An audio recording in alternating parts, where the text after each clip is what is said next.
Celebrate the world's most populous democracy. Experience the journey of independent India. Meet the architects of the country through the decades. Let's explore the legacies of India's prime ministers. The Pradhanmantri Sangrahalaya is an endeavor by Prime Minister Narendra Modi aimed at inspiring the younger generations. The one-of-a-kind museum is located in Teen Murti Bhavan in central Delhi. It has opened its doors to the public only recently. The museum is split into two parts: the Teen Murti Bhavan heritage building that was once the house of Jawaharlal Nehru, and a newly constructed building that houses many exhibits and interactive experience zones. This museum consists of two parts. One is in the heritage building behind me, and the other wing is in the newly constructed building right over here. Now, this has just opened to the public last month, and we are here to explore all the exciting tech behind the exhibits at the museum. Let's take a look.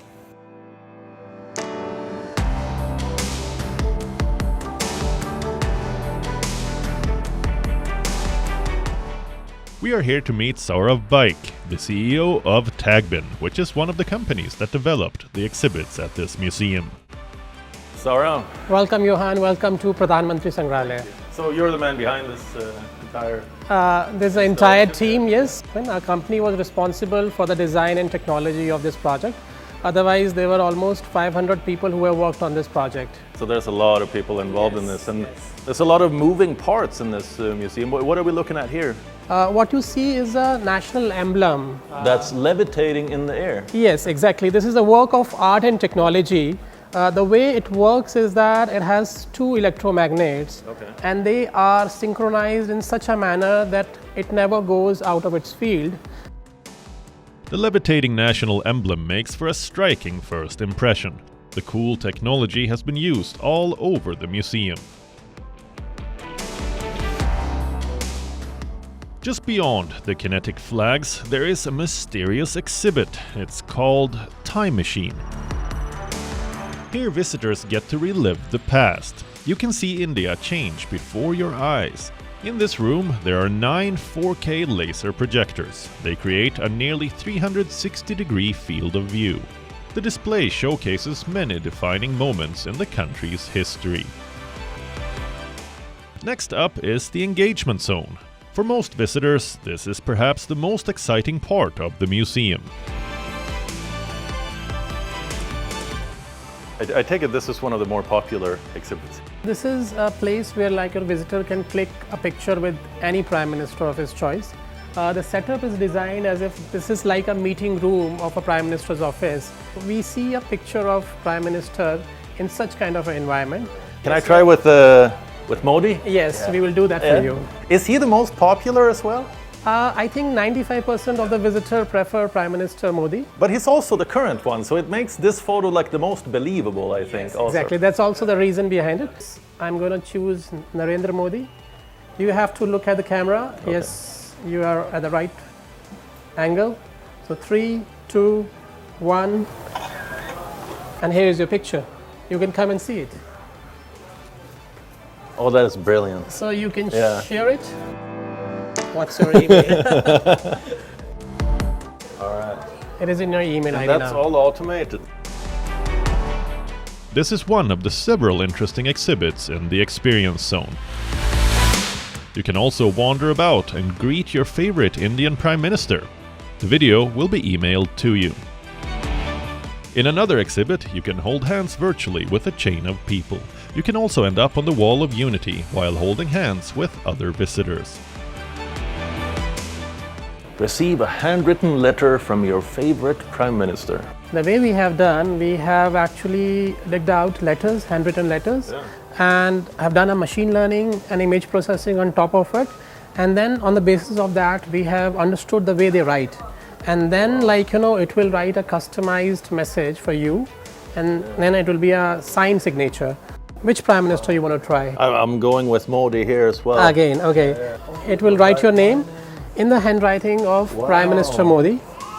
It's the same handwriting of Prime Minister. That's quite something. And then it will sign in the bottom. In total, they had around 200 letters from each Prime Minister. This is how it is. You can see it, your name and the signature of Prime Minister. Feel like I should not damage this document. You can frame it and you can, keep it safe with you. Do you have a framing service also? Not currently, but we would have it in the future. Very precious. Yeah. In another exhibit in the Experience Zone, you can color a rocket that can be scanned into a computer. Visitors can see the rocket take off from Earth on India's missions to space. And this is not the only exhibit that is focused on India's future. So this zone is called a helicopter zone. Okay. Here what we are doing is basically we are taking visitor to the future of India. Oh. So we will fly across different iconic projects which will be completed in future, and whenever the visitor sits here, it takes them to the right into the future. We have a kinetic system on which this basically the whole system moves, and the videos are actually synced with the motion of this helicopter ride. Right. So do you want to go on a ride? Yeah, let's fly away. Okay, let's start, and we will turn off the lights and let's start.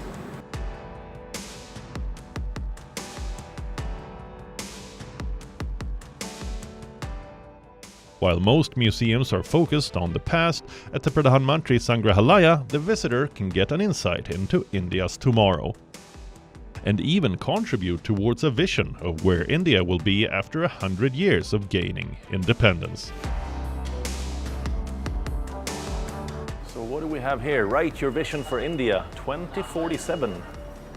So this particular exhibit is about where visitors can come in and they can write their vision for India in 2047 when India will complete the 100 years of its independence. The way this works is that any visitor can come in, click their picture, write their name and give a message how they perceive that India will be in 2047.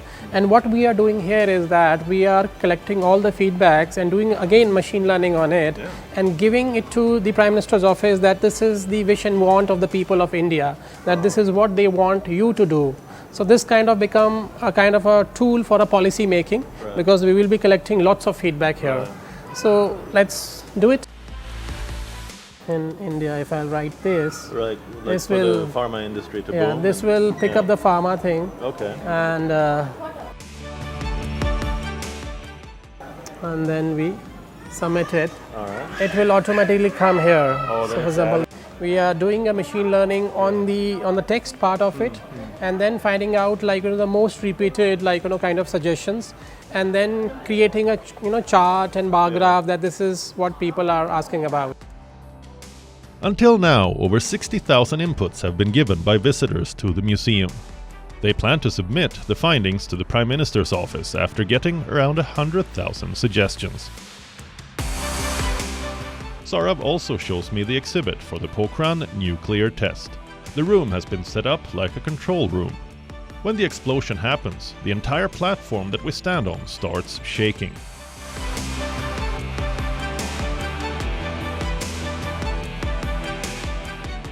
There are so many exhibits and activities. I'm curious about the back-end operations. How do they ensure that all the exhibits stay online at all times? So this is the back end of how all this comes together, huh? This is the control room where we control all the devices. What we have here is the content upload. That means we pick up any exhibit, and if you wanted to change the video, we can simply drag and drop here, and the change will get reflected in that particular exhibit. The entire museum is on a single network, and it has a IoT devices which basically tells the temperature of it, the CPU usage of it, and also the status of it, and that is what is being shown here. I'll give you one of those audio guides. This is for you. You can take it. We have a headphone along with them. So you can, experience the museum on your own. All right. Well, thank you so much for the tour. It's been an absolute pleasure to see the museum. I'll just check out the rest of the exhibits on my own. Okay, thank you. All right. Thank you. This audio guide is more advanced than what I've seen in other museums around the world. Here, the guide is synced with your movement inside the museum, and it plays the right explainer when you reach the exhibit. Currently, you can select either of the two languages, English or Hindi, but there are plans to add 6 international and 22 Indian languages to the system in the coming months. After a long but rewarding day at the museum, it is time to leave the Pradhanmantri Sangrahalaya. To sum up my experience, the exhibits are world-class. I've got a crash course in India's fascinating history and its inspiring premieres, past and present.